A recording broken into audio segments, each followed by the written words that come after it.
Con muchísimo gusto les doy la bienvenida a esta transmisión del programa 2 de la segunda temporada 2024 de la Orquesta Filarmónica de la UNAM. Estamos aquí, todo el equipo de TV UNAM, en el Centro Cultural Universitario. Todo está listo para que comience el concierto de hoy. Quédense con nosotros.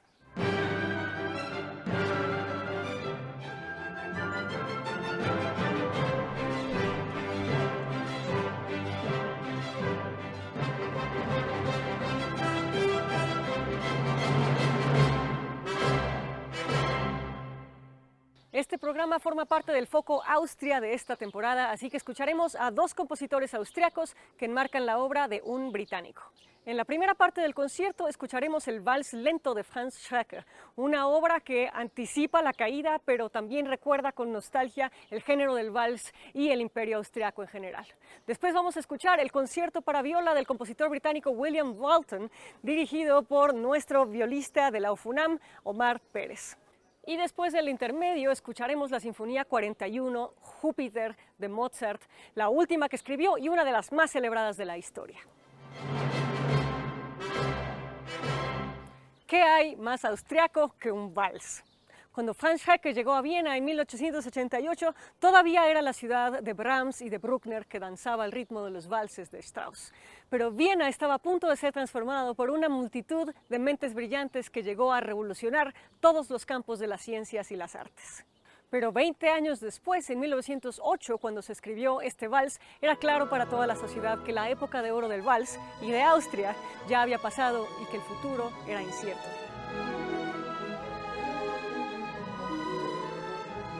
Schreker es uno de los compositores austriacos que merecen más atención de la que reciben el día de hoy.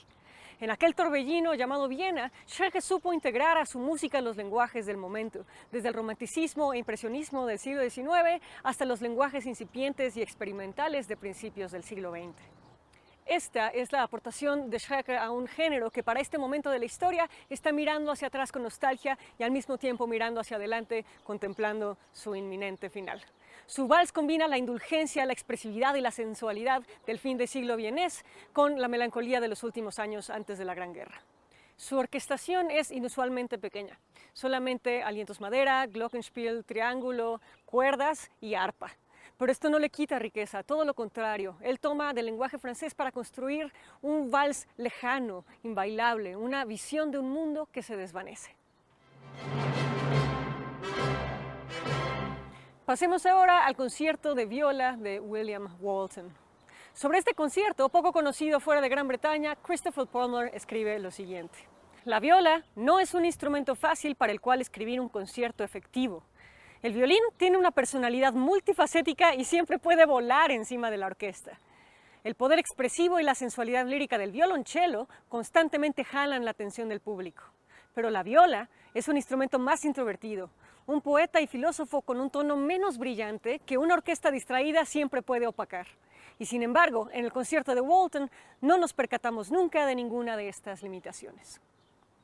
En 1928, William Walton escribió este concierto específicamente para un virtuoso de la viola llamado Lionel Curtis, también británico, quien de inmediato se lo bateó porque le pareció demasiado moderno.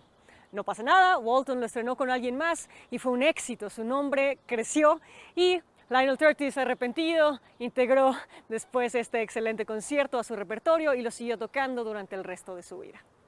Vamos entonces a escuchar de Franz Schreker su vals lento y de William Walton su concierto para viola que consta de 3 movimientos. Andante cómodo, vivo con molto preciso y allegro moderato.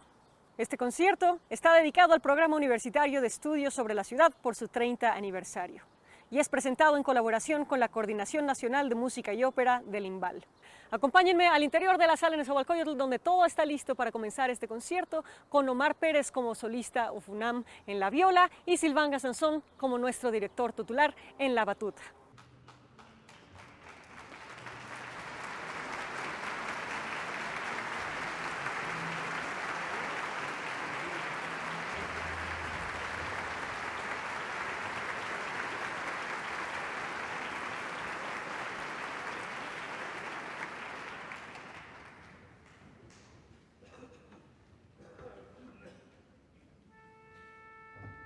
La música de Schreker es un puente entre la vieja guardia y los nuevos lenguajes del siglo XX. Las ideas que flotaban en Viena en aquel entonces, como el subconsciente freudiano, informaron su música.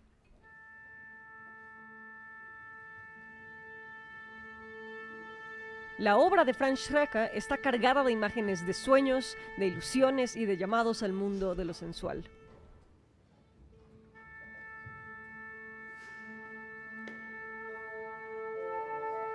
Este vals se distingue por su lenguaje armónico, francés y germánico a la vez, y por su fusión entre sensualidad y pesimismo.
Bueno, buenos días. Muchísimas gracias por estar aquí.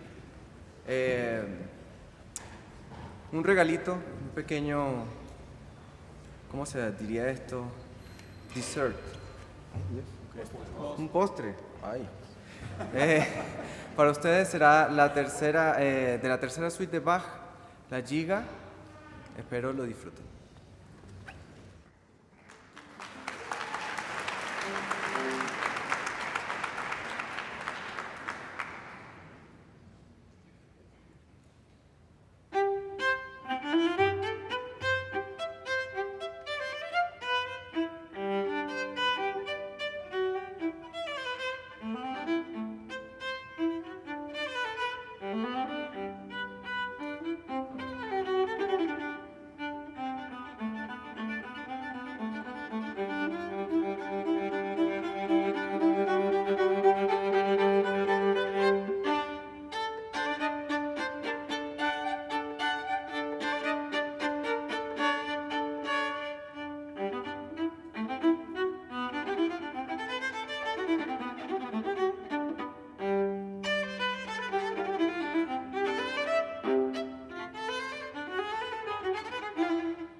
Por sus orígenes judíos, Franz Schreker tuvo que enfrentarse a la ideología del régimen nazi desde 1932.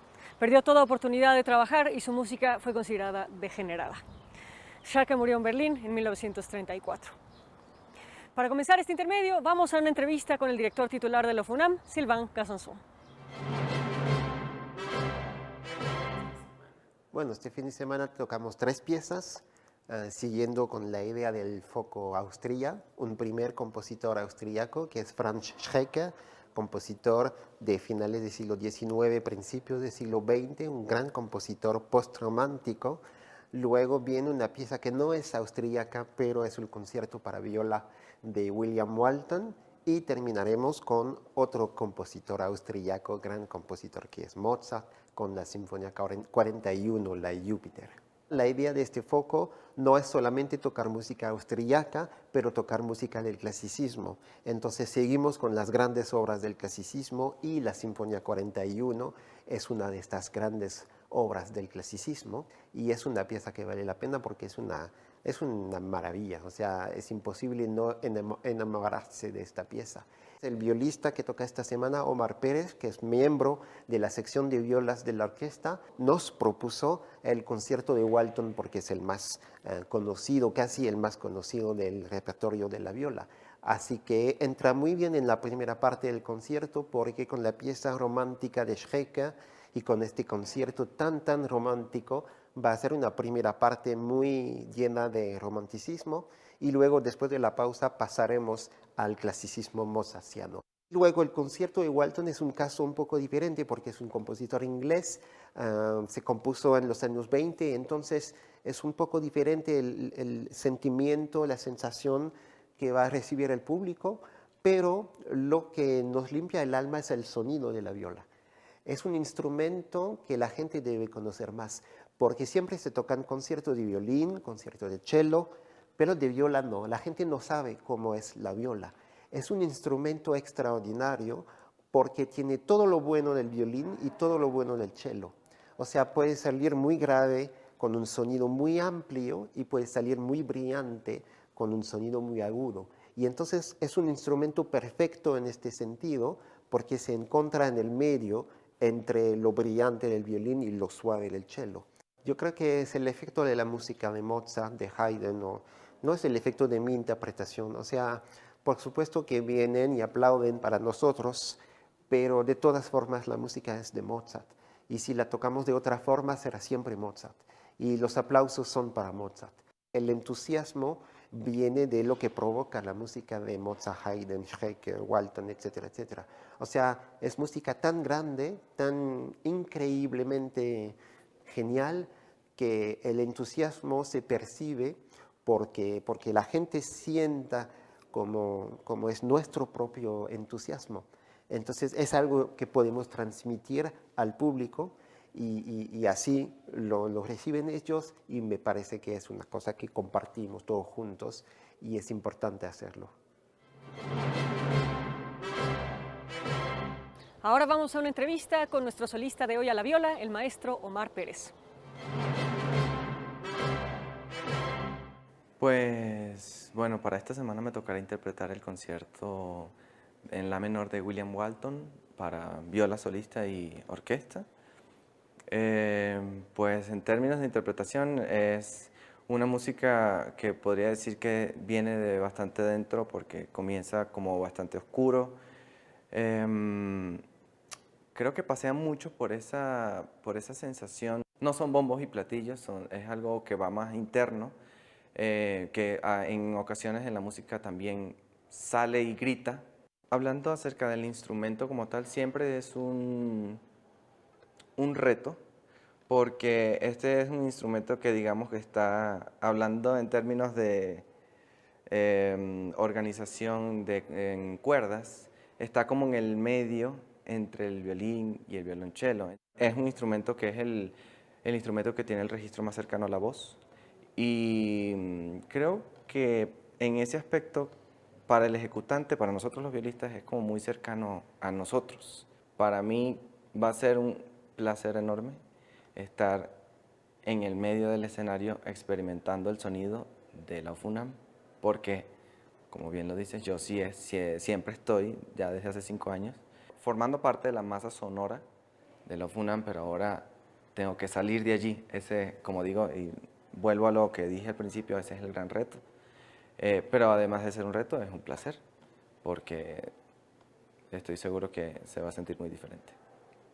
Este concierto es un concierto que llevo tocando toda la vida, básicamente. ¿A qué me refiero con toda la vida? Estudiando el concierto toda la vida, pero tener la oportunidad de presentarlo, pocas.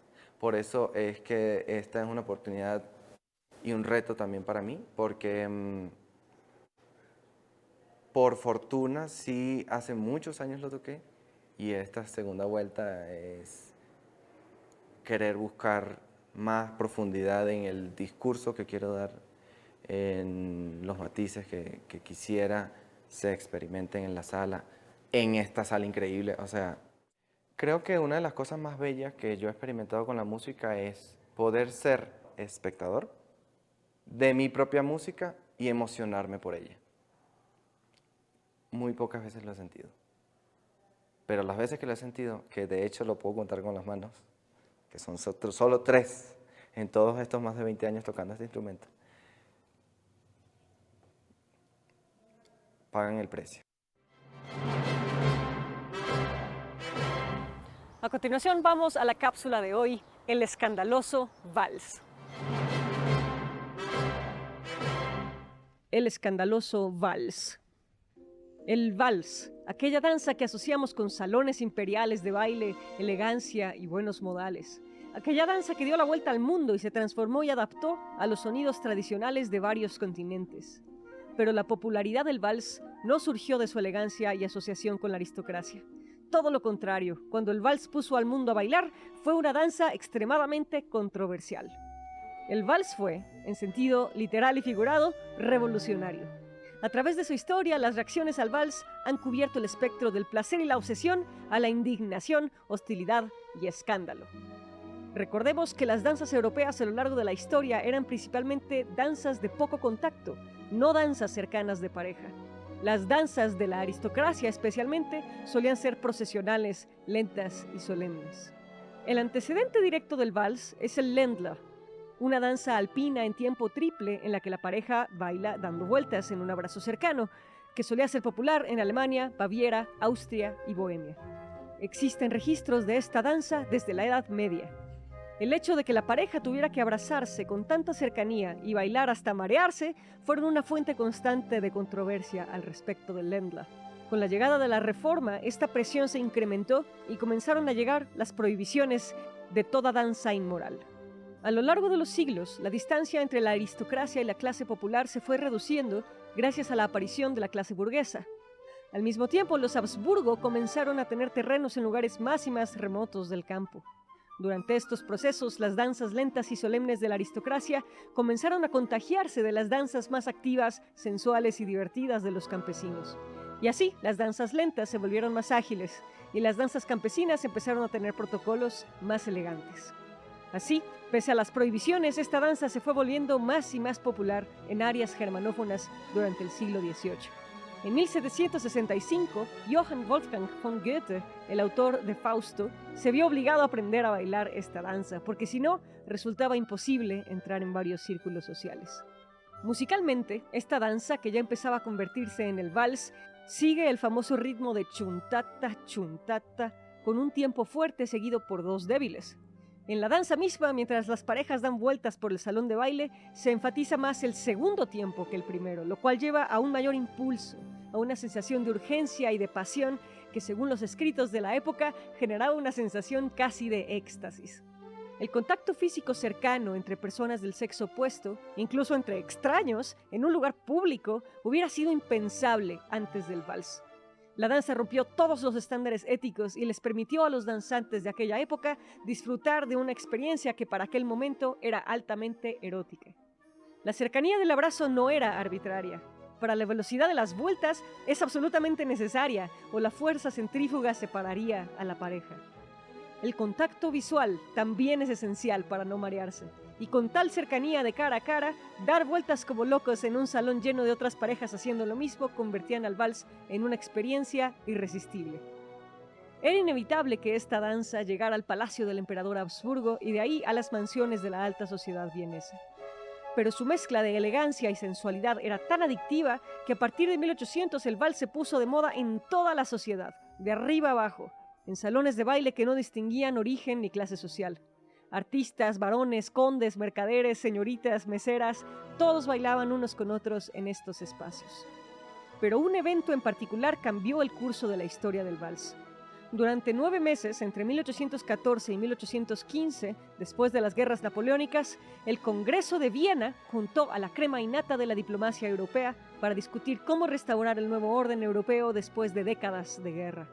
No solo aristocracia y cuerpos diplomáticos estaban presentes, también sus familias, trabajadores, secretarias, mensajeros.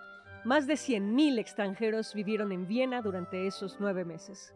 El Congreso abrió con un enorme baile y durante el resto del evento, cada delegación compitió por quién podía dar el mejor baile. El vals fue el verdadero rey del Congreso. Se decía, el Congreso no avanza, el Congreso danza. Y al terminar, todas las delegaciones se llevaron la moda del vals a sus propios países, donde esta danza siguió creciendo como espuma. El vals tardó varias décadas en llegar del salón de baile a la sala de conciertos. Mozart amaba bailar el vals, pero no escribió ninguno como pieza de concierto. Tampoco Haydn, Beethoven y Schubert escribieron valses de concierto, solo valses de salón. Pero en 1819, Carl Maria von Weber escribió Invitación a la danza, una obra que juntaba varios valses y les agregaba una introducción y una coda. Esta forma, más de concierto, fue imitada por Joseph Lana y Johann Strauss I, quienes la explotaron a todo su potencial. Johann Strauss incluso fundó una dinastía de compositores cuya vida giraría enteramente alrededor del vals. La popularidad del vals llegó también a México como vals de concierto al estilo vienés, con Sobre las olas de Juventino Rosas, entre muchas otras, acoplado a la música tradicional, como en el famoso vals oaxaqueño Dios nunca muere de Macedonio Alcalá, o en versión de salón para bailar con incontables ejemplos que rara vez se interpretan hoy en día. Pero de nuevo, la misma popularidad del vals le ganó muchos enemigos. Las objeciones a esta danza incluían que la delicada constitución de las mujeres las ponía en riesgo al bailar el vals porque podían sufrir de vértigo. Los bailarines levantaban los largos vestidos de sus parejas para que no se arrastraran por el piso y las apretaban lo más cerca posible a sus cuerpos, de manera que el movimiento giratorio continuaba en las posiciones más indecentes. Ahora entiendo bien por qué en partes de Suabia y Suiza el vals ha sido prohibido.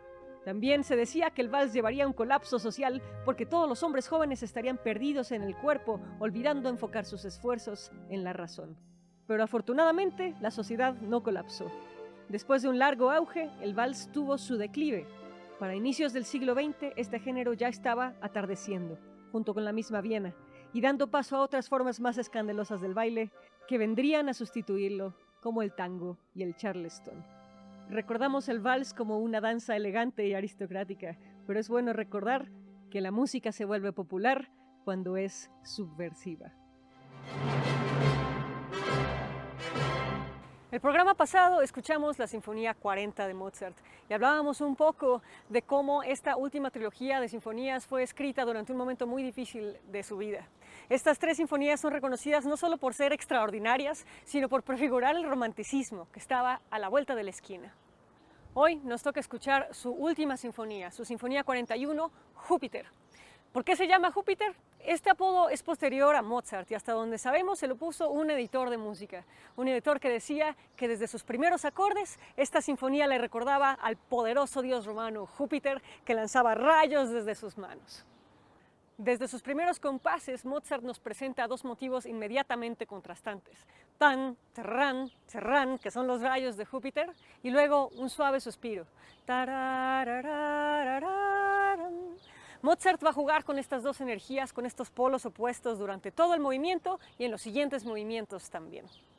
Vamos entonces a escuchar de Wolfgang Amadeus Mozart su Sinfonía número 41 en Do mayor queja el 551, que consta de 4 movimientos.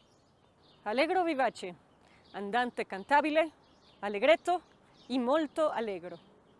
Acompáñenme al interior de la sala Nezahualcóyotl, que todo está listo para comenzar esta segunda parte de nuestro concierto bajo la batuta de nuestro director titular, Sylvain Gassanson.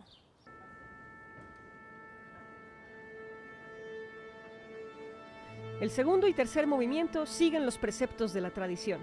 El segundo es un respiro lírico y cantable que fluye como un arroyo, y el tercero una danza que contrasta la textura de la orquesta completa con la de un ensamble más pequeño.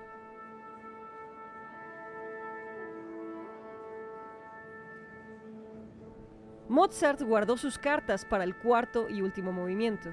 La convención hasta entonces dictaba que el primer movimiento de una sinfonía debía ser el más memorable, pero Mozart convierte el último en el clímax de la obra.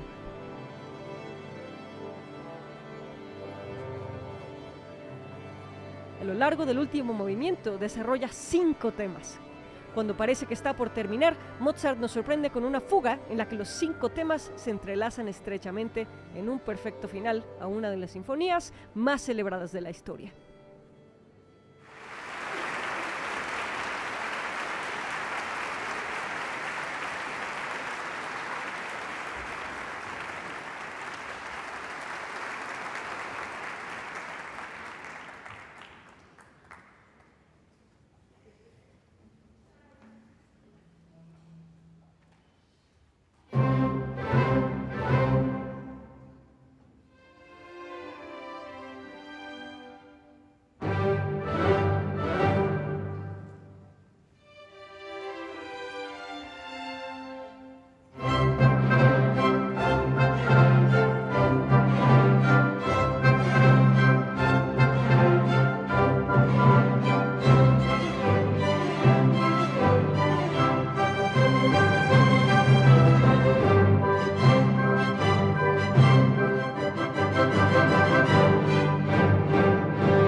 Y de esta manera se despide Mozart del género de la sinfonía y también nos despedimos nosotros de este concierto y de la transmisión de hoy. Muchísimas gracias por acompañarnos y síganos acompañando en transmisiones futuras. Estaremos aquí como siempre por TV UNAM y Radio UNAM. Hasta la próxima.